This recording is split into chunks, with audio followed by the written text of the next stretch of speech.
अगर मैं कहना चाहूँ कुछ तो कैसे कहूँ और क्या कहूँ, किससे कहूँ, कितना कहूँ, कब कहूँ? बहुत सारी चीज़ें मन में है, सोचना पड़ता है। क्या ऐसी कोई बात है जो अभी तक किसी ने ना कही हो? सिर्फ़ मैं ही कह सकता हूँ, ये मुझे ही जानकारी है। ऐसा भी नहीं है कि मुझे ही जानकारी हो और बाकी किसी को ना हो, ऐसा तो कोई है ही नहीं है। चाहे राजनीति हो, चाहे धार्मिक हो, चाहे सोशल आम सोशल बात हो। तो ऐसा कुछ नहीं है, बस हम अपनी बात कह सकते हैं जो हमारे मन में आती है और हम कहना चाहते हैं कि ये बात ऐसी है और वो बात ऐसी है और इस मेरा जो तजुर्बा है, मेरा जो अनुभव है, किस फील्ड में है, किस क्षेत्र का है, उसके बारे में अगर कोई इच्छुक है और मैं कहना चाहता हूँ तो शायद किसी को लगेगा कि हाँ, शायद मेरी जैसी ही बात इन्होंने की है। तो मैं चाहता हूँ मैं अभी अपना कभी अपनी बात शेयर करूँ लोगों से, और ख़ासकर उन लोगों से जो मेरी तरह पूरी उम्र किसी दूसरे प्रदेश में भारत की किसी और राज्य में ज़्यादातर लोग सर्विस ही करते हैं, परंतु कोई अपना बिजनेस करके या किसी और कारण से और फिर बाद में अपने राज्य उत्तराखंड में आता है। वो कहाँ बसता है, फिर उसके बाद अपने गांव में जाता है, अपने गांव के नज़दीकी कस्बे में जाता है, या हल्द्वानी, देहरादून, रानीखेत, कोटद्वार, मैदानी क्षेत्रों में कहीं जाके बसता है। तो उसके साथ क्या उसका अनुभव रहता है कि वो जो पिछली ज़िंदगी छोड़ के आया है वो ठीक थी, वो राज्य ठीक था, वो जगह ठीक थी, या मैं जहाँ आया हूँ ये कह के कि मैं तो अपने घर जा रहा हूँ।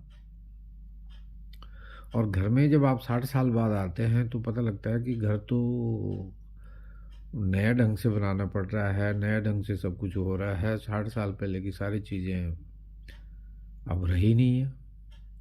और आपके जो दोस्त थे वो शुरू वाले, वो भी माना आप जो किसी गांव से बिलोंग करते हैं तो आपको वो जो बचपन के 15-20 साल के आसपास के जो दोस्त थे वो भी आज ज़रूरी नहीं है कि वो देहरादून या हल्द्वानी में या रानीखेत में या कोटद्वार में हो।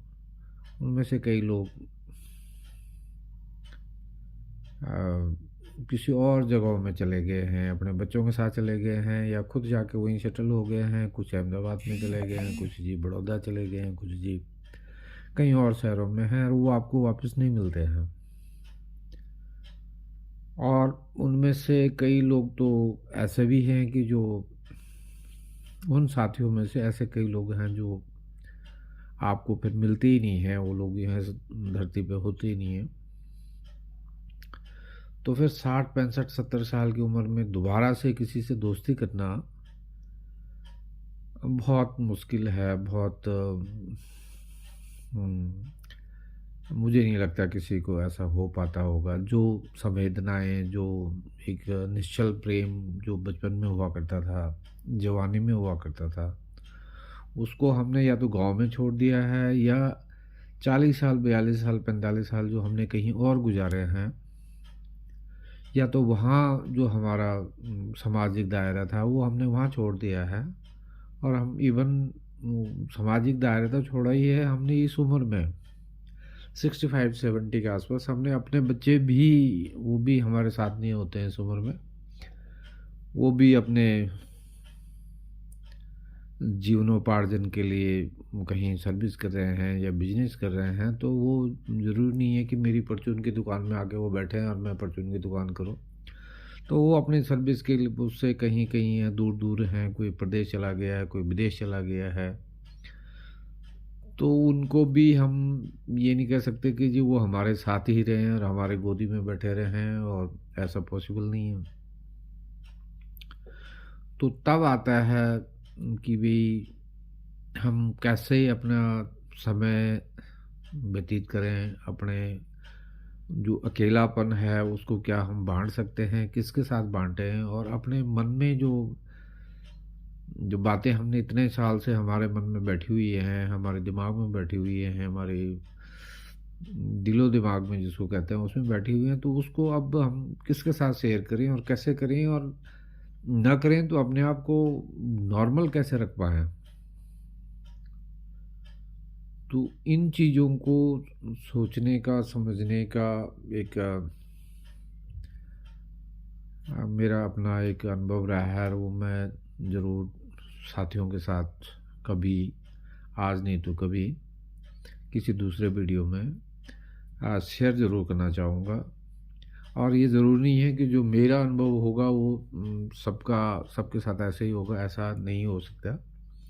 पर फिर भी बहुत सारे लोग जो मेरे से जुड़े हुए हैं, जो मेरे जैसे सोच के लोग हैं, वो ज़रूर सुनना चाहेंगे, वो ज़रूर चाहेंगे कि मैं अपने अनुभव उनके साथ शेयर करूं, और उनके दिमाग में अगर कोई गलतफहमी है तो वो दूर हो जाएगी, और कुछ खुशफहमियां हैं तो वो या तो बलवती होंगी या वो भी नेगेटिव में चले जाएंगी। तो जो भी होगा मैं अगले वीडियो में आपके साथ वो शेयर करूंगा। तब तक के लिए धन्यवाद।